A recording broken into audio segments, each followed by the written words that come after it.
it's led me to talk to my insurance agent for the Young Farmers and Ranchers programs, as well as discuss future options for our operation.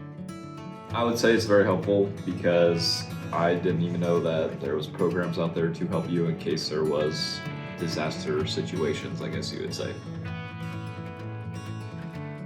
I've appreciated the enterprise budgeting workshop because while we do one, I don't know that we considered absolutely every detail into it, like every expense. And it would also help us show our 18-year-old who's coming back to farm how he can do his own. They've always presented a lot of useful information, and we've come away with information that's been helpful. I think it's great that this session was going on. These younger farmers are being exposed to what all is out there. There's a lot to digest and to figure out and to make farming a success. And hopefully they can go home and use these tools and build on it and know they have a valuable resource with the intention to continue to ask more questions as they proceed.